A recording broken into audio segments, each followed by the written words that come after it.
Seandainya ada profesor, doktor seluruh dunia berkumpul untuk bermusyawarah bantu-membantu mencipta sebutir pasir, apa mampu? Tidak mampu juga, kecuali paling hasilnya stres juga, pusing.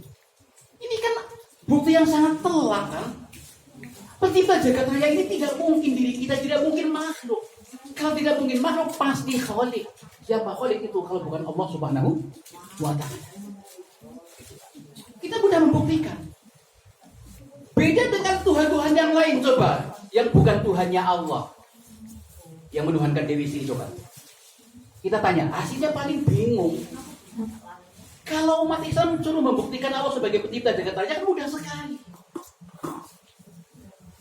Coba, kalau pengatur tanaman padi itu adalah Dewi Sri, lah yang mengatur tanaman kelapa siapa? Bingung. Coba, pada sini yang kurang ngerti. Bingung kan? Coba yang menuhankan Dinyorok itu, yang mengatur laut selatan, yang mengatur samudra Hindia, coba. Selatan utara ya, saya pernah baca itu. Katanya selatan utara juga. Kalau yang mengatur samudra Hindia itu Dinyorok itu, tanya coba. Lalu yang mengatur samudra Pasifik siapa?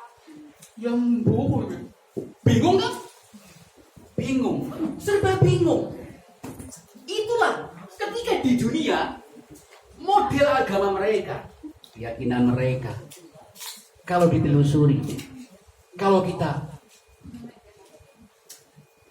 menantang untuk menunjukkan bukti, buktinya hanya kebingungan dan kebingungan. Kebingungan dan kebingungan. Kalau seorang muslim tidak, bahkan sampai Quran menantang. Dalam surat Al-Ahqaf, Qul araitum in kana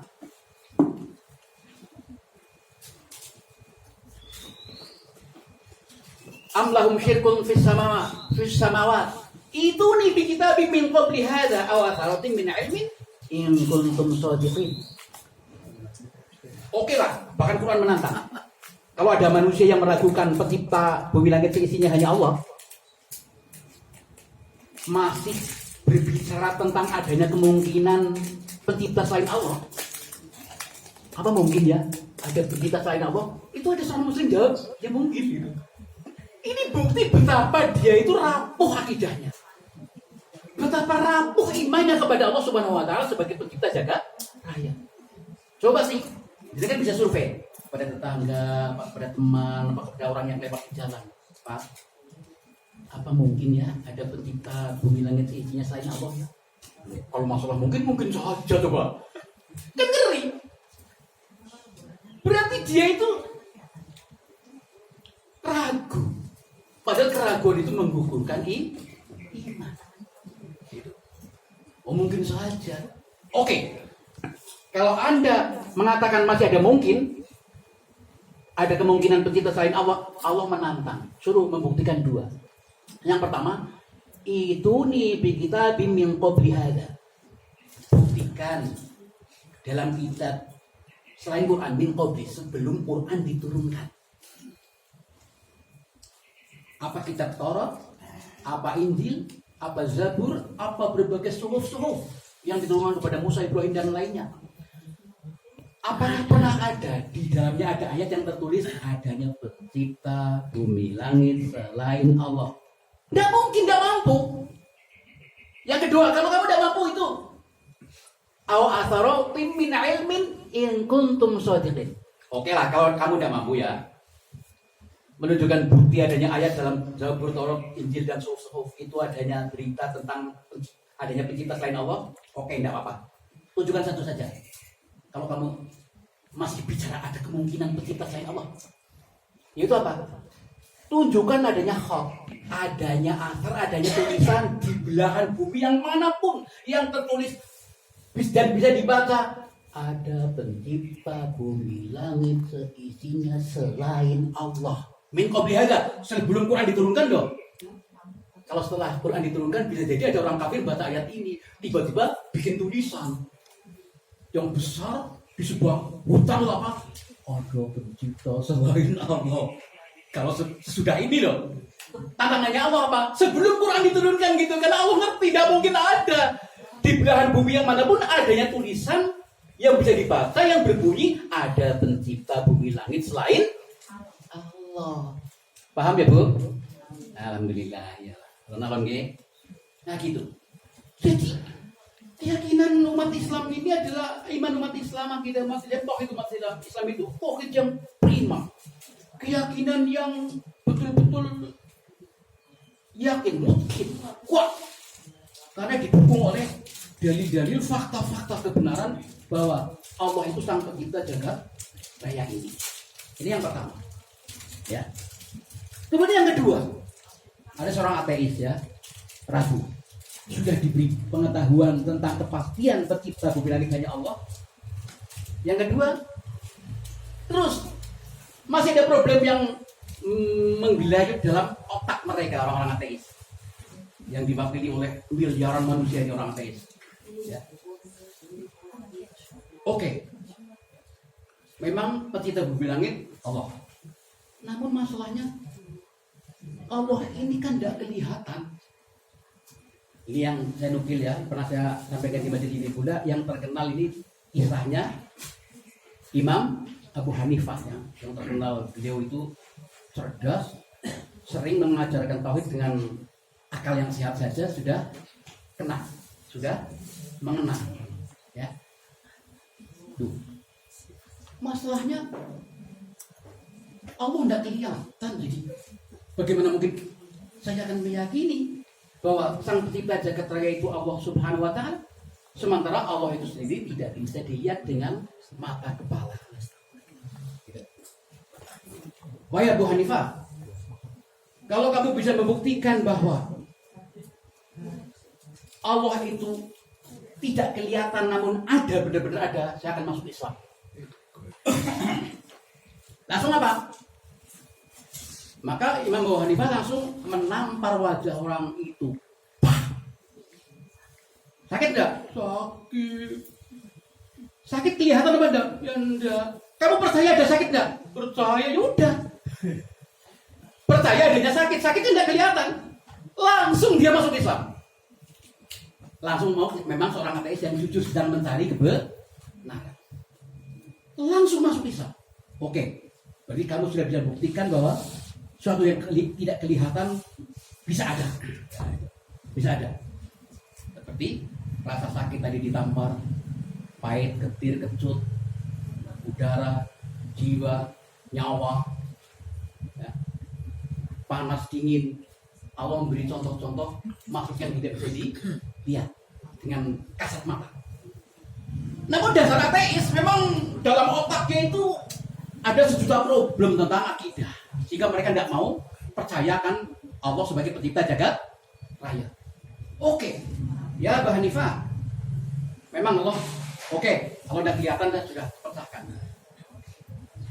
Tapi masalahnya, saya mendengar ya, katanya dalam kitab suci orang Islam itu, iblis dan setan itu kan terbuat dari api, betul?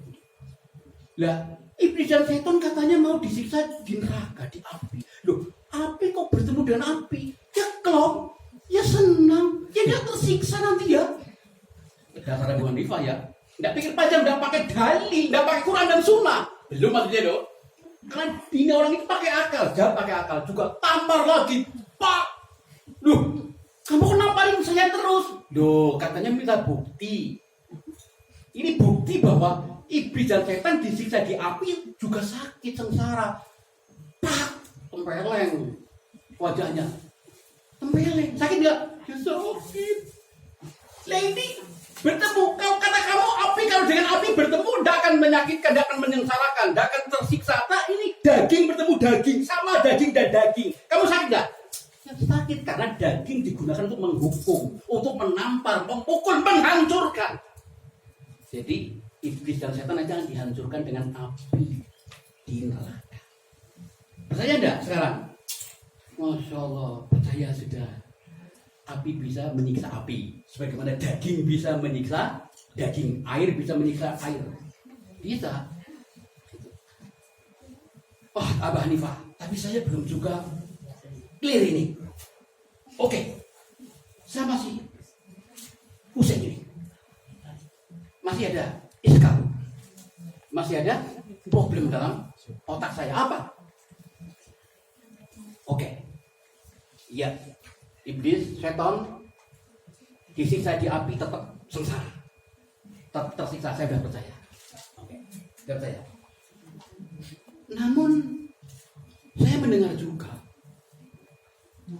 katanya Allah menakdirkan kebaikan dan kejelekan. Ya betul. Kejelekan yang menakdirkan Allah. Berarti segala yang ditakdirkan Allah, dimaukan Allah kan baik. Berarti seandainya saya tetap ateis, kan berarti takdir Allah juga ya Mbak Hanifah. Karena segala yang terjadi di jagat raya ini kan takdir Allah. Betul? Bu Hanifah begitu. Berarti kalau saya bertahan dalam ateis saja, saya sebenarnya nggak apa-apa pada asalnya ya. Nggak perlu masuk Islam sebenarnya ya. Karena takdir Allah itu baik kan. Takdir Allah itu baik. Oke. Wah, ditampar lagi. Bagaimana bahasa antum kok Anda menampar saya berkali-kali? Tampar lagi, Pak. Iya, kamu nggak tahu katanya yang terjadi semuanya takdir Allah dan katanya baik. Berarti saya tampar ini kejadian apa bukan? Hal yang sudah terjadi apa bukan? Ya sudah, dia takdir itu juga. Ayo jangan nangis. Tambah percaya. Ya Mbak Hanifah, saya tambah yakin dengan Islam. Kamu yang bisa memecahkan problem saya selama ini. Kamulah yang bisa memecahkan problematika kehidupan saya tentang ketuhanan ini. Tapi masih ada satu lagi ya Mbak Hanifah. Apa? Problem satu lagi. Ini sudah berapa? Sudah 3. Sudah 4. Sudah 4. Betul. 4. Yang benar yang 4 ini. Satu lagi Mbak Hanifah apa? Ini. Katanya menurut orang Islam dan kitab suci orang Islam itu menyebutkan yang agama yang benar hanya Allah. Agama selain Islam salah semua. Tapi mengapa Allah membiarkan dan bahkan menakdirkan banyak sekali agama di dunia ini? Orang itu apa? Ditampar lagi. Tamparan terus jawaban kau ya Pak Hanifah. Tambah benjut ini wajahnya. Tapi demi al-haq, demi kebenaran, demi tauhid, tampar lagi. Ya iya. Sakit. Jelas sakit. Ya jelas lah, ditampar ya sakit lah. Iya. Jelasnya sakit. Ya, jelasnya sakit kan karena adanya sehat. Sekarang kamu percaya? Jelasnya sakit karena adanya jelasnya sehat. Sebagaimana jelasnya siang karena adanya kejelasan malam. Sebagaimana jelasnya pria karena ada kejelasan apa Bu? Wanita. Bukan warung. Warung bagi bukan mutane warung. Warnet. Jelas. Iya kan jelas kan? Ketika Allah menciptakan agama-agama yang salah, sehingga tampak jelas terlihat Islamlah yang benar, satu-satunya yang benar dan terbukti. Kamu belajar terus, nanti akan bisa melihat bukti dan bukti semakin melihat hanya Islam yang benar. Ini cara dakwahnya Abu Hanifah. Dikenal ini secara masyhur kisahnya Abu Hanifah. Saya belum meneliti sahihnya atau tidak. Yang penting ini bisa untuk pelajaran. Ini masyhur di berbagai kitab disebut kisahnya Imam Abu Hanifah. Nah sekarang akan saya teruskan berkait dengan tadi problematika takdir. Memang Nabi bersabda dalam hadis riwayat Bukhari, "Antum mina bil qadari khairihi wa syarrihi."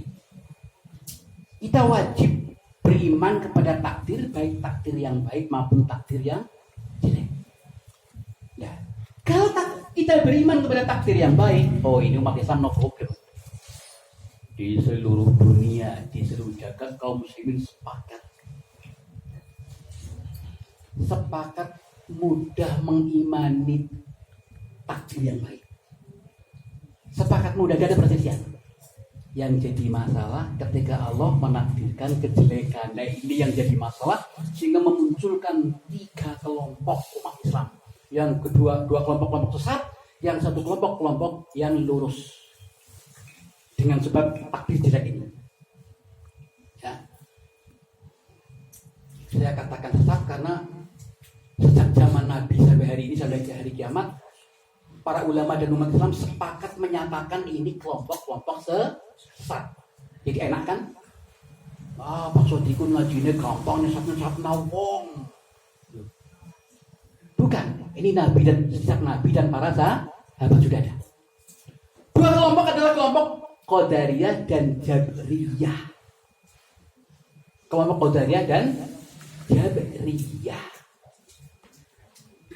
Yang kelompok yang ketiga yang benar, yang ada di tengah-tengah antara Qadariyah dan Jabriyah adalah kelompok Ahlus Sunnah wal Jamaah. Kelompok Ahlus Sunnah wal Jamaah. Masalah nama Ahlus Sunnah wal Jamaah tidak wajib loh Pak Bu, jangan alergi ya kalau dengar ini. Menamakan diri kita kelompok kita Ahlus Sunnah wal Jamaah itu tidak wajib. Itu semuanya berita, cuma berita. Ya. Dan cuma istiqra kesimpulan para ulama nama itu. Orang yang berkomitmen dengan sunnah tentu disebut Ahlus Sunnah, ini sepakat. Orang yang selalu hidupnya berpegang teguh dengan sunnah mesti namanya Ahlus Sunnah. Orang yang hidupnya komitmennya dengan maksiat ya disebut ahli maksiat. Dan ahli maksiat gitu. Orang yang berpegang teguhnya dengan kesyirikan ya harus syirik. Dan seterusnya. Ini kesepakatan para ulama. Tidak ada perintah wajib menamakan Ahlus Sunnah. Tidak ada. Tidak ada. Gitu. Nah, Qadariyah yang pernah pada ta'lim awal-awal saya sudah menjelaskan secara sekilas. Ini saya ulang lagi biar jadi ilmu yang melekat di hati kita. Yang tadi sudah saya sebut gembongnya itu Ma'bad al-Juhani. Sampai Nabi mengatakan Ma'bad al-Juhani adalah majus hadil ummah. Ma'bad al-Juhani ini adalah pelopor aliran sesat yang mirip dengan Majusi. Agama Majusi itu agama yang bertuhan dua, yaitu Tuhan pencipta kebaikan dan Tuhan pencipta kejelekan. Ini Majusi yang pusatnya di Persia dulu, yang sekarang Iran. Yang menciptakan kebaikan Tuhan tersendiri, dan yang mencipta kejelekan Tuhan tersendiri. Tadi belum saya contohkan ya. Ini juga membingungkan. Tuhannya kok ada Tuhan kebaikan, ada Tuhan kejelekan. Karena kalau ditanya Tuhan kebaikan bisa mencipta kejelekan apa enggak? Bingung. Ditanya lagi, lah kalau Tuhan kejelekan bisa menciptakan kebaikan enggak? Ya bisa mungkin ya. Mungkin itu. Jadi konsep ketuhanan mereka hanya menghasilkan kebingungan. Lu kalau tidak mampu ya bukan Tuhan ya. Tuhan kebaikan tidak mampu mencipta Tuhan kejelekan. Tuhan kejelekan tidak mampu Tuhan kebaikan. Ya Tuhan yang terbatas hanya makhluk saja. Bukan ala kulli syai'in qadir. Lah kalau mampu benar-benar dan bisa mencipta keduanya, ya nanti bisa rebutan lah.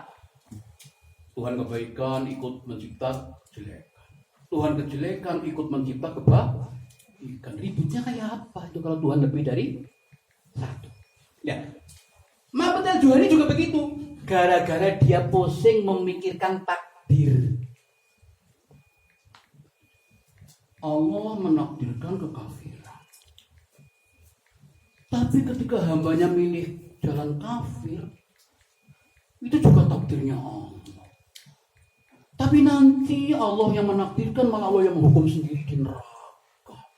Nakdirkan sendiri, menghendaki kafir orang itu ya Allah sendiri, dihukum sendiri di neraka. Berarti Allah zalim ya. Menakdirkan sendiri, menghukum sendiri, Allah berarti super zalim. Akhirnya Ma'bad al-Juhani berpikir mentok kepada Allah zalim. Akhirnya dia menolak takdirlah. Kalau demikian sudah tidak usah takdiran. Nah, kenapa? Karena kita semakin memikirkan takdir, semakin bingung. Nanti ujung-ujungnya kita hanya menuduh Allah zalim begitu. Ini tokohnya siapa? Ma'bad al-Juhani. Betul prediksi Rasulullah benar. Pada zaman Ibnu Umar muncul seorang yang namanya Ma'bad al-Juhani dan memunculkan ajaran Qadariyah. Diabadikan dalam hadis riwayat Bukhari. Ini termasuk bukti kebenaran Muhammad sebagai nabi benar. Ucapannya, beritanya benar semua. Tidak meleset sehuruf pun, semili pun. Ya, benar semua. Sudah saya terangkan kenapa Ma'bad al-Juhani ini pusing mikiran takdir, mentok sehingga akhirnya nolak takdir, ingkar kepada takdir.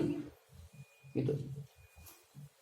Dia yakin akhirnya Allah tidak mungkin mencipta kejelekan. Allah tidak mungkin mencipta kekafiran, kesyirikan, kemunafikan, kemaksiatan. Ketika ditanya, lah siapa yang menciptakan? Setan. Enak banget jawabnya, akal-akalan deh. Agama tapi disajikan, dijelaskan, disuguhkan kepada umat berdasarkan akal, bukan berdasarkan Quran dan Sunnah. Akal-akalan. Tapi enak banget, tapi ya payu. Ajaran Imam Badrul Jani ada yang beli. Lewat ajarannya Fir'aun aja ada yang beli kok ya. Iyalah. Jangan heran, ada pengikutnya. Kok payu ya? Ya payunya orang-orang yang seperti Ma'bad al-Juhani juga. Sekarang yang mencipta apa? Kejelekan setan akhirnya Tuhannya dua. Pencipta kebaikan Allah, pencipta kejelekan setan. Terbukti. Kan Nabi mengatakan majusi hari umat. Ma'bad al-Juhani itu majusi umat ini. Terbukti bertuhan dua. Si Ma'bad al-Juhani dan pengikutnya. Yang mencipta kebaikan Allah, yang mencipta kejelekan katanya setan itu. Masa setan bisa mencipta kejelekan? Tidak mampu lah.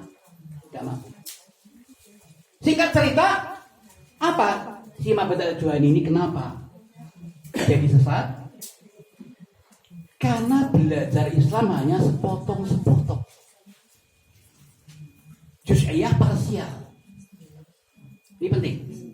Tidak ada menani. Kita menjumpai orang kok mengajar Islam sepotong diterima, sepotong yang lain ditolak. Ketahuilah, ini pewarisnya Ma'bad al-Juhani. Itu pewaris, bukan pewaris Nabi, namun pewarisnya Ma'bad al-Juhani. Sebagian Islam senang banget, sesuai kalau kelompoknya terima. Maka ajaran yang lain tidak cocok, tolak. Takdir tidak cocok oleh Ma'bad al-Juhani, tolak.